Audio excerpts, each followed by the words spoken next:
All right, let's do this, huh?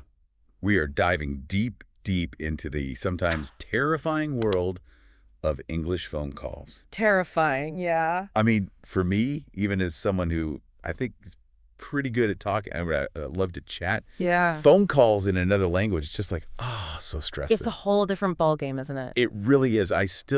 Honestly, I still get flashbacks to this one time when I tried to order a taxi in Spanish. Uh-oh. It did not go well. It involved a very confused farmer and a donkey. Oh, no. But you, our amazing listeners, you sent in some really, really great source material from the Master English Phone Calls podcast. Fantastic. And I think, with the help of our expert, we can break this down and you can transform those terrifying phone calls fumbles into, like, fluent, amazing conversations. I love that you're acknowledging the universal struggle there. I mean, honestly, phone calls, they can be a little tricky even in your native language. So to all of you out there tackling it in another language, major, major kudos. For sure. Okay, so let's just get right into it. Yeah, let's do it. Let's unpack this. And I think a great place to start is with that very first hurdle, which is greetings. Yes. Right? So simple. But this podcast episode makes a really good point about how even that simple hello can make or break that first impression. It's so true. They kind of break it down into formal versus informal greetings. Yeah. And I'm telling you, it is a game changer. You know, it is fascinating how something so basic can have such a big impact. And I think you really have to think about it. A casual, hey, what's up? That's great with friends. Right. But can you imagine using that with like a potential employer in a job interview? Disaster. Yeah. But knowing the difference. Exactly. Which they lay out, between a breezy what's up and a more formal hello, this is your name speaking. Right. That just gives you this control Yes. over how you come across. It's all about setting that tone from the very beginning. Yes. And I think that's something that the podcast does a really good job of, is giving you those different examples. So you can choose what's right for the context. I love that they, after they talk about that first impression, they lay out this 5-step structure for business calls. Yes. It's like gold, pure gold. Pure gold. Because, oh my gosh, I am all about having a roadmap. Structure. Especially when it comes to something as important as a business call. High stakes. Yes. So they recommend, starting by introducing yourself. Of course. You have to... Then stating your purpose. Yeah. Then making the request. Then confirming all the details. Right. And finally, wrapping it up with a nice thank you and goodbye. The essentials. But just having that structure, it takes away so much of the anxiety. It's like a mental checklist, right? You have it in your mind. Yes. And it makes sure that you cover all the bases. And most importantly, I think, is that you sound professional. Yes, totally. And I think about it, if you were on the other end of the line. Yeah. And you're getting this rambling, disorganized call, you'd be, confused. First. Yeah. So just having that 5-step plan, it not only keeps you on track, but it makes you sound so organized. You sound efficient. You've got it together. You do. It's like they bottled up the secret sauce of a successful business call. That's a great way to put it. But here's what I love, is that they don't just leave you hanging with this ideal scenario. Of course not. It wouldn't be real life. Right. They dive into those, dreaded kind of panic-inducing, tricky situations. The what ifs. The what ifs, exactly. What if the connection is bad? Yeah, what are you going to do? What if you suddenly, blank on a word? Mm-hmm. And they give you, these little lifesaver phrases to use. Yeah, those tricky situations, those are inevitable. I mean, think about it. You're on a really important conference call. Yes. And, a rogue leaf blower starts up right outside your window. Oh, no. Pure chaos. Oh, my gosh. But having those few go-to phrases, I'm sorry, could you repeat that? Or, the connection is quite bad. Yeah. It can really save the day. It really can. Oh, my gosh. I can only imagine. And the source material, it's just like a gold mine of these phrases. Yes. My personal favorite, and maybe this is just me, but I love, would you mind speaking a bit more slowly? Oh, yeah, it's a classic. It's so polite. It is. It's direct. It's helpful. It gets the job done. If you're dealing with a fast talker. Yeah. Or if you've got background noise, it's just so helpful. And you know what else I think it shows? With that? It shows that you're engaged. Yes. That you are actively listening. Yeah. And that's honestly key in any conversation, no matter what language it is. It really is. It's so true. And it really speaks to the importance of staying calm and composed. Yes. Even when things go a little, a little sideways, a Yeah. little off the rails. It's like maintaining that professional demeanor. Exactly. Even when, inside you're like, what did they say? Right. Wait, what? And, speaking of keeping your cool, Yes. the podcast, they bring up something that is so important, but I think it's so often overlooked. What's that? Cultural differences Yes. in phone etiquette. Huge. Oh my gosh, right? Yeah. What might be considered polite in one culture could be completely, the opposite Yeah. in another culture. Like rude or confusing or just totally off. I mean, even the example they give about Japan, where they often answer by stating their own name first. Right. That's a perfect example. It's like a whole, it's a whole new rule book. I know. And can you imagine accidentally offending someone? Oh, easily. Just because you just didn't know. You just didn't know. Right. And that's why, we're talking about keeping your cool, but that's where things can really get interesting. Yeah. So tell me about this cultural faux pas you experienced, because it sounds juicy. Oh, well, it's funny because I didn't realize it was a faux pas until after the fact. I was on a call with a colleague from Italy. Okay. And, end of the call, everything's going great. Yeah. I'm like, okay, gotta run. Bye. Okay, what's wrong with that? Very casual, very, I thought friendly. Right. And he sounded like almost a little offended. And I'm like, what just happened? So later I found out that in Italian culture, it's customary to have a slightly longer closing. Okay. Where there's some pleasantries exchanged before you just hang up. Wow. So my very abrupt ending was seen as a little oh, okay, he's brushing me off. He doesn't have time for me. So definitely a learning experience. Wow, what a great example of how something so small can have a big impact. It really can. It really makes you realize just how crucial it is to be aware of those subtle differences. Yes. So what are some other things that we should kind of keep in mind when we're navigating these cultural kind of minefields? I think the biggest thing is, doing a little research beforehand, Okay. if you can, Yeah. if you know who you're going to be talking to, Right. What culture are they from, but even if you make a mistake, Right. and the most important thing is just approach the conversation with respect Yeah. and a willingness to learn, Absolutely. I love that. because I think that can bridge a lot of gaps. You're so right. It's all about having that open mindset and remembering, communication is a two-way street. It is. But you know what? Now I'm sitting here and I'm like, oh gosh, I'm a little overwhelmed. Yeah, it can be a lot. How do we even put all of this into practice? That's a great question. And luckily, the Master English Phone Calls folks, they have some really good advice. Okay, good. And we're going to dive into that after a quick break. Sounds good.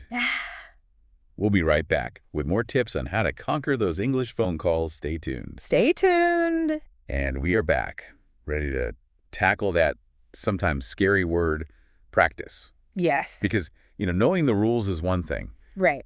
but actually, using them. Right. Applying them. That's where the magic happens. In real life situations, that's when you really learn, I think. It is. It's so true. So what kind of practice are we talking about here? Well, one thing that the Master English Phone Calls episode really emphasizes is role-playing. Okay. So remember those kind of awkward scenarios Hey. they were talking about, ordering takeout, calling in sick to work, making a hotel reservation. Yeah. They actually suggest that you practice those conversations Out loud. out loud. Okay. Pretend you're talking to a real person. I have to admit that sounds a little terrifying. I know, it might feel a little silly at first, Yeah. but trust me, it is so effective. Okay. And it's really, think of it as a dress rehearsal I like that. for the real deal. Okay. And they even recommend that you record yourself Ooh, interesting. while you're doing it. Okay. So you can listen back Right. and be like, oh, okay, maybe I need to work on this. That's a really good idea. Mm-hmm. I can already picture myself cringing Oh, yeah, we all do it. at my pronunciation or the awkward pauses. But, at least I'd be learning. Exactly, you're learning from it. That's a good point. And it's like having a personal language coach in your pocket. That's true. Plus, they recommend getting a language partner involved, which sounds a little bit more fun than talking to myself in the mirror. Absolutely. And I think having that language partner, it makes the practice feel more like a game Yes. and less like a chore. you know? Totally. You can kind of take turns playing different roles, Yeah. give each other feedback, keep it light, keep it fun. I like that. And they even suggest, like, getting creative with it. Like, maybe you pick a random topic Okay. and you just have a spontaneous phone conversation about it. Oh, I like that. Just to get those creative juices flowing. It's like improv. It is, exactly. Improv for language learning. I love it. I love that. Speaking of getting creative, they had another tip that I thought was, like, genius. Oh, yeah? What's that? Keep a phone phrases notepad. Oh, that's classic. It's like, like a cheat sheet. It is. It's a cheat sheet for success. Exactly. And it's a classic strategy for a reason because it works. Yeah. You have that go-to list of phrases for different situations. Yeah. Greetings, closings, asking for clarification. It just takes the pressure off, It does. Trying to remember everything in the moment. Especially, if you're a visual learner. Yeah, yeah. Like, having those phrases written down is so helpful. Exactly. And you can even make it visual, right? Ooh, yes. Color code. I was just thinking that. Different situation. Green for greetings. Yes. Red for emergencies. Love it. Yellow for, those awkward, can you repeat that, please? One more time. For the 5th time. Yes. Exactly. Make it fun, make it personalized, and you're more likely to remember it. Exactly. But, with all the practice in the world, you're still going to run into situations that throw you for a loop. Oh, for sure. And that's where their advice on how to handle those curveballs really comes in. So, okay, let's say I'm on a call Mm-hmm. and the person on the other end starts speaking a mile a minute, using all this jargon that I've never even heard before. Mm-hmm. Like, what do I do? Panic. Hang up. Well, those are options, Right. but I don't recommend them. Okay, good. Remember those handy phrases we were talking about earlier? Yes. This is where they really shine. Don't be afraid to use them Okay. liberally. Would you mind speaking a bit more slowly, please? Right. Could you explain that in simpler terms? Those are good. Yeah, your best friend. It's so empowering to know that you have the tools You've got this. to deal with that. You do. Yeah. You're prepared. It's like having a secret decoder ring. That's a great way to put it. But sometimes it's not the speed or the jargon, it's those cultural differences. Oh, yeah. Right? We talked about that earlier. Tricky. But do they have, any more specific advice on handling those? Yeah, they really emphasize just being mindful of the cultural norms, Okay. and doing your research beforehand. Right, if you can. If you can. Yeah. Like, for example, they mention that in some cultures, Yeah. it's considered rude to interrupt someone, even if you're just trying to clarify. Wow. So, yeah, I'm a chronic interrupter, so. I would have interrupted, for sure. Yes. So being aware of those subtle things can really make a big difference. It really can. It can. But I'm also thinking about those times when, even with the best of intentions, misunderstandings happen. They do. They happen. So what do they suggest we do to kind of handle those? Well, they really, again, emphasize staying calm and polite, Right. even if you're internally screaming. Yeah. So instead of getting defensive, Right. try to rephrase what you said. Okay. Or ask a clarifying question, Yeah. just to make sure you're both on the same page. That's good advice. Yeah. It's so easy to get flustered in those situations. Oh, it is. But I think remembering to stay calm and respectful can really help. Yeah. It kind of just diffuses everything a little bit. Exactly. But, this is a lot. It is a lot. What do they say about, not getting overwhelmed by all this information? Well, they give a really simple piece of advice. Okay, good. One step at a time. Okay. You don't have to master every single aspect of a phone call all at once. Okay. Pick one or two things. Right. Like, for example, greetings. Mm. Or handling tricky situations. Right. Practice those until you feel comfortable. Okay. And then move on to the next thing. Okay, I like that. So it's a marathon, not a sprint. That is such a relief. Right. Because it's like they're giving us permission to not be perfect. The imperfect. It's all about those small wins. Exactly. You know what? I'm kind of curious.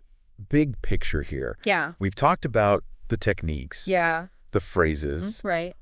What do you think is the ultimate key to actually having a successful conversation on the phone? That's a great question. And I think that's something we're going to explore Okay. a little bit further in part 3. Ooh, a cliffhanger. A little cliffhanger. Stay tuned for the final part of our deep dive where we unlock that secret ingredient that kind of brings it all together. Okay, so we are back and ready for the grand finale of our English phone call deep dive. The final act. We have covered, I feel like, so much. A lot of ground. Yeah, we really have. From like nailing that first impression with the right greeting to like handling those super tricky situations. These are curveballs. The curveballs, yes. But now I'm really curious about that secret ingredient. You teased us with it. I did. So what is the ultimate key Yeah. to unlocking like truly great phone conversations, especially in another language? You know, we've talked a lot about the technical stuff, right? Yeah. Pronunciation, grammar, all those handy phrases. Those lifesaver phrases. Yes, exactly. But at the end of the day, those are just tools. Okay. The real magic of communication, whether it's face-to-face or over the phone, it boils down to connection. Ooh, connection. Connection. I like that. It makes sense, though. Yeah. Like, we can have the right words, we can have the perfect grammar, but if we're not really connecting with that other person, you're just going through the motions. Yeah, it's so true. It's empty. Think about, a time when you felt truly heard and understood. Even if the other person, maybe they weren't a perfect speaker. Yeah. But you really felt that connection. It makes a world of difference, doesn't it? It does. It really does. It's like being seen. Yes. So how do we cultivate that? Right. Especially when we're dealing with another language. That's the million-dollar question, right? It is. I think it starts with shifting our focus from perfection to authenticity. Ooh. Authenticity. Authenticity. It's about being present. Okay. In the conversation, actively listening to what the other person is saying, and then responding in a way that shows you genuinely care. So it's less about like flawlessly conjugating verbs. Right. And more about really engaging with their thoughts. Exactly. And I think, that can be as simple as asking a follow-up question. Right. Sharing a personal anecdote, or even just acknowledging their emotions. Yeah, I see what you mean. It's like you're showing that you're not just a robot. Right. Spouting out words. Exactly. You're a real person. A human. Who wants to connect. Yes. On a human level. But let's be real, speaking in another language can be so nerve-wracking. Oh, absolutely. So what happens when those nerves take over? And we like stumble over our words, we forget what we were going to say. Does that just like ruin the connection? Not at all. Okay, good. Everyone makes mistakes. Right. Even native speakers. Yeah. And honestly, sometimes I think those little imperfections, they actually make us more relatable. Oh, that's a good point. It makes us like endearing. Yeah, it does. The key is just to not let those moments completely derail the conversation. Okay, yeah. Laugh it off, acknowledge it. Right. And just keep going. I love that. It's about giving ourselves permission to be human. Yes. And not getting like caught up in that pressure. To be perfect. To be perfect. Yeah. And thinking back to the Master English Phone Calls episode, they really stressed that practice part. Yes. And it wasn't just about like memorizing the phrases. It was about building the confidence to speak freely. Exactly. And the more you practice, the more comfortable you become. Yeah. And the more you can just focus on that connection. Yeah. Rather than like the mechanics of the language. It's like learning to dance. Right. Exactly. At first, you're thinking about every step. Right. But as you get more comfortable, you can just kind of let go. Yes. And connect with your partner. That's such a good analogy. I love that. It is, isn't it? And it reminds me of something they said, which was like, don't be afraid to make mistakes. Yes. Embrace the mistakes. See them as opportunities to learn. This has been such a good deep dive. It has. I feel like we've gone beyond just the technical stuff. Yeah, we've gotten deep. Yeah, we really have. It's like we've cracked the code. The human connection code. Yes. Even across languages. It's possible. It is. So as we kind of wrap up here, yeah. What final thought would you leave our listeners with? The next time you pick up the phone to speak English, remember, it's not just about the words, it's about that connection you create. Okay. Be present, be authentic, and most importantly, be kind to yourself. That is the perfect note to end on. I hope this has inspired you to, take on your next English phone call with confidence and that desire to connect. Yeah. And remember, even if you stumble, just keep talking. Keep practicing. Keep practicing and keep building those bridges of communication. Yes. Thanks for joining us, and until next time, happy chatting.